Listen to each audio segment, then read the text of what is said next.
will and volition apply for, are granted, and accept the fictitious privilege or benefit being offered, which will ultimately place you into a state of voluntary servitude. Your Social Security card and your Social Security number is actually what I like to call your international slave number. On the reverse side of that card is a QSIP number, which is required on all securities. Essentially, you've been converted into a marketable security, like a bond, and your person was offered for sale and sold to domestic and foreign corporate investors. That's the bottom line. Now, although Great Britain has no written constitution, the Constitution of the United States of America clearly states that the condition of involuntary servitude shall forever be prohibited. The key word there is involuntary. This means that your natural rights can't be converted into privileges without your consent, and privileges can't be converted into rights without the consent of the authority. Now, all power rests with the people. After all, it's the people who created government in the first place, isn't it?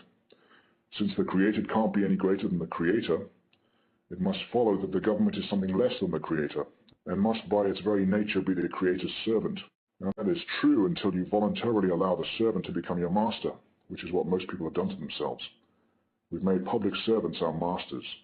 The government can't do anything for you or against you without your consent, but your consent was either given in writing, by what you said, or by your silence. So in effect, we've been cunningly coerced into voluntary servitude, and we gave up all of our unalienable rights in doing so. Now, we do have a lot of personal responsibility to take in that realization. But again, we were never taught about contracts in school, the importance of reading fine print, and the importance of understanding the power that we actually have as sovereigns. But then again, why on earth would a master teach his slave how to be free? Makes all the sense in the world to me. It makes perfect sense to me, too. That's exactly what I was talking about earlier. We are the masters, and we've been treating them like they're the masters. This goes back to when I was talking about the people in court saying thank you when they're getting speeding tickets and fines and whatnot. What do you think about that? Bertrand Russell wrote back in the early 20th century, or maybe it was the late 1800s, Bertrand Russell wrote that eventually the species of humankind would separate into two different species, the elite and the slaves. And the idea of the plebes revolting against the elite would be like sheep protesting their own slaughter. You know, it's just a stupid idea, but that's how the elite think of us, and how the masters of the world, the powers that be, how they perceive us. They perceive us as animals. That's very true. I know Alex mentions this a lot on his show, that the elite just put all this information out, and they think that it's the right to rule us because we're so dumb that we don't see all the information that they're putting out. And it's true, unfortunately, that the general public just doesn't listen to any of this. And it's like, here's a fine. Thank you. Thank you. Thank you. Oh, God, that was driving me crazy today. It was just killing me. And I was looking around, and I wanted to educate these people so much, and I was writing on these little notepads, bursting the bubbles of government deception, but YouTube it. Please, for the love of God, watch this. Yes, I was passing it out to everybody, the court clerks, the people who were in there, everything. And, you know, it was funny because I had attorneys standing next to me, and I was saying, well, am I obligated to fill this out, this and that? And they were laughing. Yeah, they were laughing at you. Yeah, did you do that? Yeah, I'm looking at her like, what the fuck are you laughing at? Right, because it doesn't go in yeah, the predetermined. Well, it's not funny it's hilarious to them, but it's not funny to us at all. It's not funny to us one bit, but we're stepping outside of the box, and you know, the attorneys are actually one of our worst enemies because we threaten their occupation. If we start understanding the law, we threaten and defending ourselves, then we threaten their occupation. And it's funny because I know people who have gone to court and the attorneys have said, oh, that's impossible, and they go get it done themselves. The attorneys don't know the law. They think they know the law. They know procedure, and they are conditioned. They're what David I calls repeaters, and that's exactly what it is. So let's take a quick break right now, and I'm going to let David explain it to you. We'll be right back with Truth Frequency. You ever heard that phrase, everyone knows that, mate? Well, why does everyone know that? Well, it's because this system is controlled by what I call repeaters. They're people in the situations of power and influence who just repeat what someone else tells them. A doctor is repeating what they were told medical school and what the drug companies tell them. You've got teachers who repeat what they learned in their exams or what they learned at teacher training college, and they repeat that to the next generation. And the great repeaters are what pass for journalists. This is that area outside Parliament where they stand there doing their pieces to camera telling people what's going on.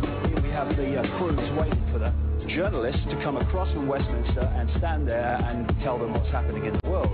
The fact is they don't know what's happening. They know nothing. So this is what they should be saying if they were telling the truth. Now over to Westminster, the latest news from David Icke. Thank you. Well, I haven't got a clue what's going on. I tell you what my job is, right?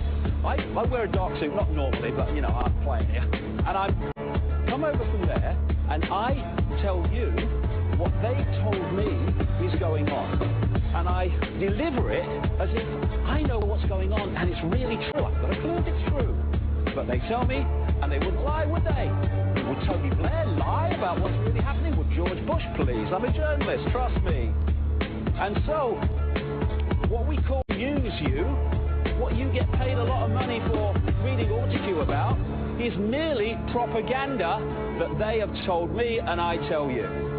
David Icke, BBC, ITN, CNN, CBS, Sky News, Westminster. And this is Truth Frequency with your host, Chris Gio, and the lovely, lovely socio student. She's just looking so adorable right now, ladies and gentlemen. She's sitting there with a cute little smile next to her laptop.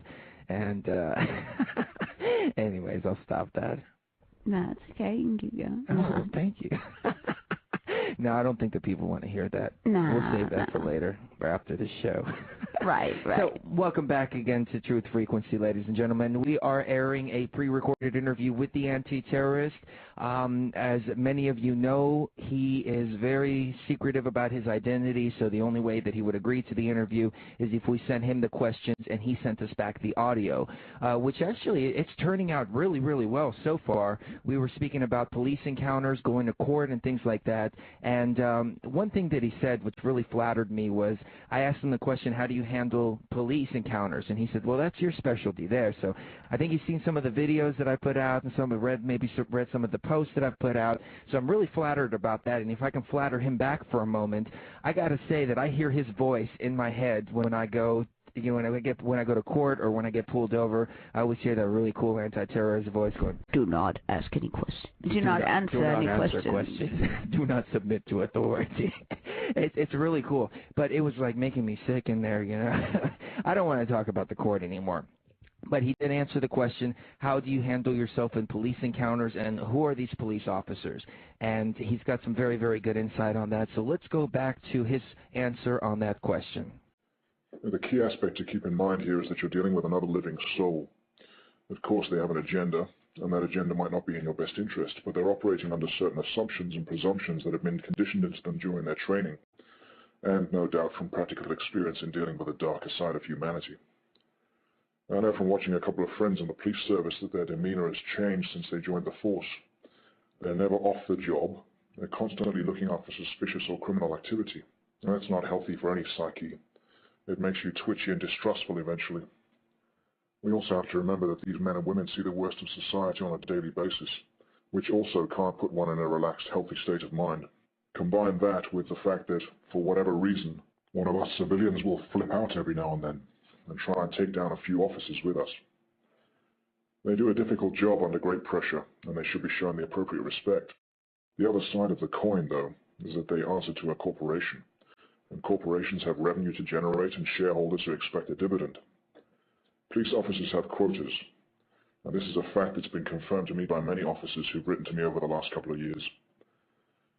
Having a daily quota and having that quota dictate how your career goes, and therefore what food you can put on the table, puts officers in a position of having to make more stop and searches, instigate more contrived public contact situations, and ultimately make more arrests. Your best weapon in terms of dealing with a police contact is obviously knowledge of the contact process and how it's structured to play out. Knowing your rights is essential. As I've often said, if you don't know what rights you have none. Now, if you've been involved in criminal activity, in other words, if you've caused harm, injury, or loss, then you deserve to be arrested and dealt with. But generally speaking, the policy enforcement officers are enforcing statutory legislation, which, as Robert will have pointed out, only has the force of law with your consent. It'd take more time than we have to go over the countless statutory rules you may have broken just walking down the street. So we'll assume that you've been approached by an officer because you're wearing black slip-on shoes and white socks on a Wednesday, which should be against the law on any day of the week, in my opinion. But there are 3 stages the officer has been trained to execute: the contact, the detention, and then finally the arrest. You'll be approached, and the officer will undoubtedly be polite but firm, and your job is to be polite but firm in return. If the officer sees you being timid and fearful, they'll invariably interpret it as suspicious behavior and railroad you from the word go.